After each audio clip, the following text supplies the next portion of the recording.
we're back with another episode of Wendy in Tech, and I'm here today with a great woman in technology and cybersecurity. She works for some great companies, and she's my cyber sister. Let's give her a round of applause and a warm welcome to Temi Oyewuwo. Hi, guys. Hey, Temi, it's a Nice pleasure to to have meet you, chat. Or do you guys say that? No, no, Okay. no. We don't actually have a name for the people want to. Maybe we should make Oh, one up today. really? Okay. That'd be good. Find out. Come up with a cute little name. Okay. So we have Temi here, and Temi's going to give us a little bit information about herself. So go ahead and get started. Temi, who are you? Yeah, so my name is Temi, born and raised in Sugarland, Houston, and yeah, pretty much been pursuing tech since I was 11 years old, and I was always interested in it because like we never had cable growing up, so I would always make sure that the internet was running because we didn't have video games, we didn't have the cable. We had CDs, so like when High School Musical came out, we had the CD and we were running it until we broke the CD, literally. But other than that, the internet was really my main source of entertainment. So I would always make sure it's up and running. If there's anything wrong with the computer or the TV, anything, I would make sure to fix it. So ever since then, I was like, oh, you know what?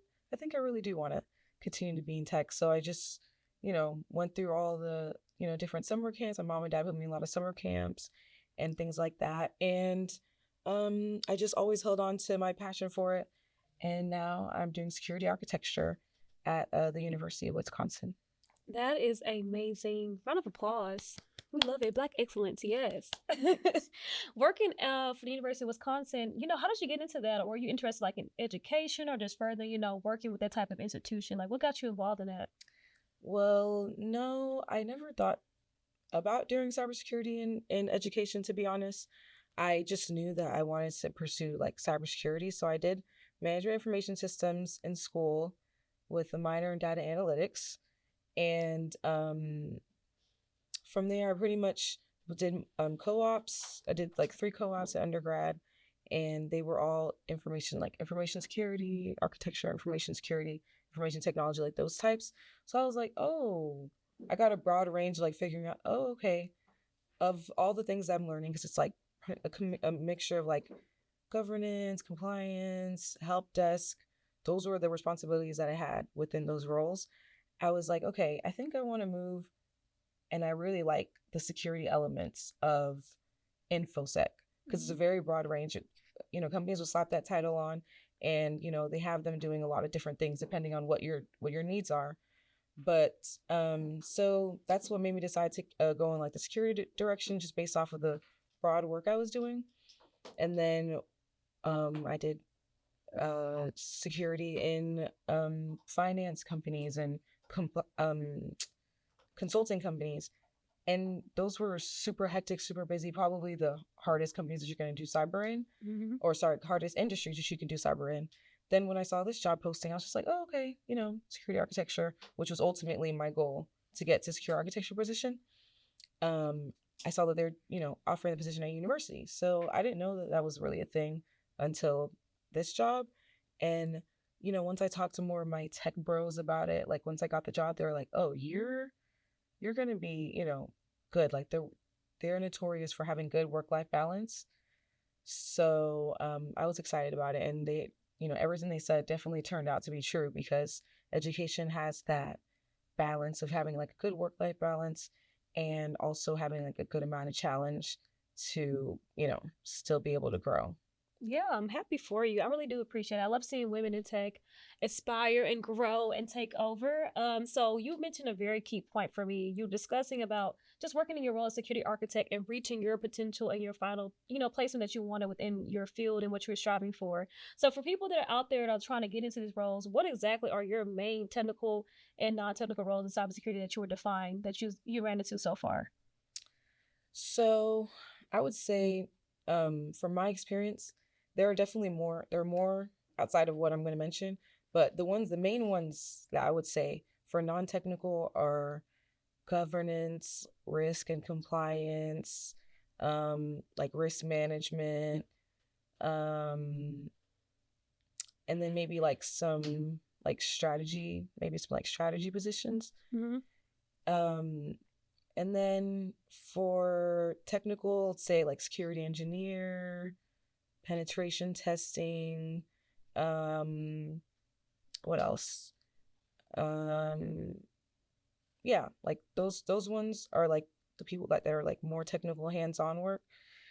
And then there's a lot of positions that fall in the middle. So there's like the CISOs and security architecture, where you're like in the middle of being technical and non-technical. Like I can't really put them in one of those boxes because they're very much in the middle, Mm-hmm. more of like management and strategy type roles. Yeah. So you're kind of in the middle. You're like double dabbling in both. Yeah, there's very much a middle. Like there's two extremes. There are the ones that are literally like hands-on out there in the field, like, and even like on the network side, Mhm. or DevSecOps, developers that are still in the security realm. So those are people that are way more hands-on with the work. And then there's people that are like straight up thinking about the regulations and the policies, documentation, auditing. Those are the governance, risk, and compliance. That's a completely non-technical role.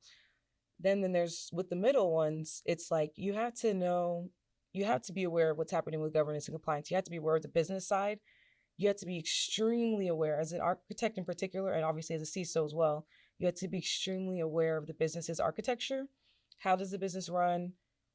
How are you going to know how are you going to know what solutions to implement if you don't understand, if you can't explain and understand the business's problems and why they need them, why they need to pay for them, because these things cost Mhm. a lot of money as well. Maybe you're not actually in there doing the coding, but you're going to go talk to the developers and review their code. As a security architect in particular, they'll be doing a lot of code reviews. If you're doing code review and you're talking to a developer and you're like, oh, this doesn't seem secure, what's their next question going to be? Okay, tell us a better way to write it. So you still have to know like your, you still have to have coding skills, development skills, all that. Have Ideally have a Mhm. development background to be able to have those conversations and know that, okay, know how the data flows, how the data is moving, all that. Really be, really good, up to date with that. Yeah, So definitely. And you've been a professional and you've been working in this industry for a minute now. You would be able to understand and answer the question that basically, um, in a way, technical roles are more about execution and defense, while the non-technical roles kind of are like about strategy management. yeah, Mm-hmm. yeah, definitely. Definitely. Just want to get that on the record for you guys to understand the difference between the two from a great professional. It's amazing. So, working within technical and non-technical roles from your, being the middleman between the two, how do you see these two parties working together on teams as technical and non-technical? Yeah, so um well, there's lots of ways. Like you can be, let's say that you're the person that's technical, Hmm. and then the person that is wanting to maybe like implement something, or they have a business need but they're not exactly sure exactly how, if there's a solution out there that can help them get to the goal. So whether, let's say, like it's like an automation, they're like, okay, I have this task that's taking me a long time to do constantly. There's several errors that constantly happen from me having to manually go and do this task over and over and over again.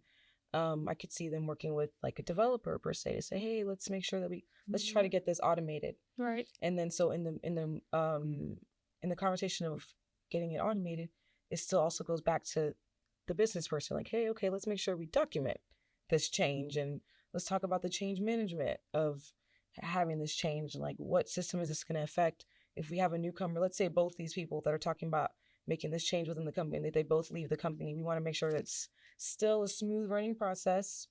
So there's, everyone's input is, really needed Hmm. when you're making changes, improvements, updates, implementations, integrations. There's a lot of things that can go wrong with that. So there's risk involved in that.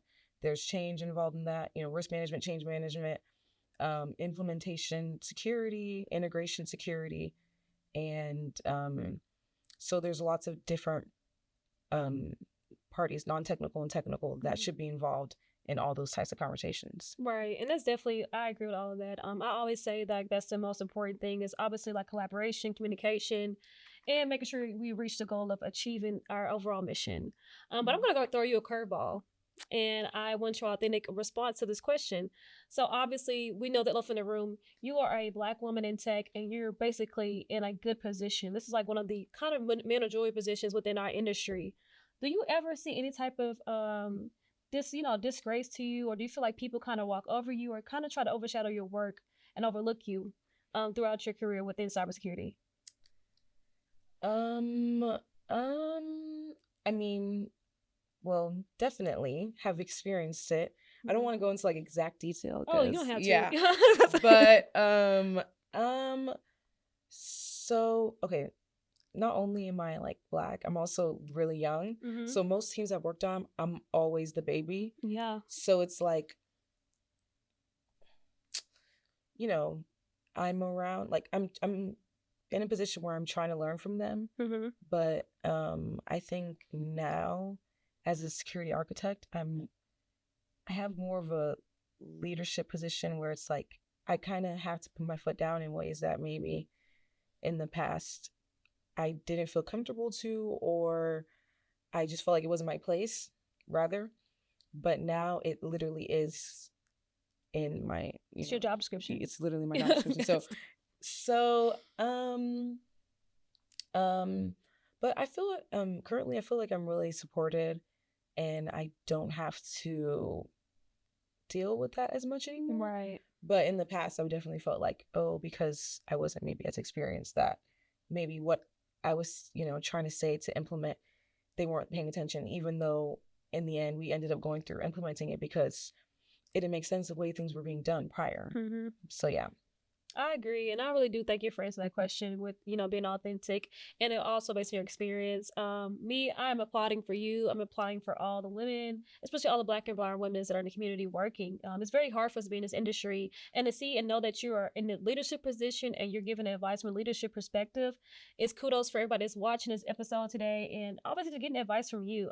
You're inspiring, young, talented, beautiful, and Thank Black.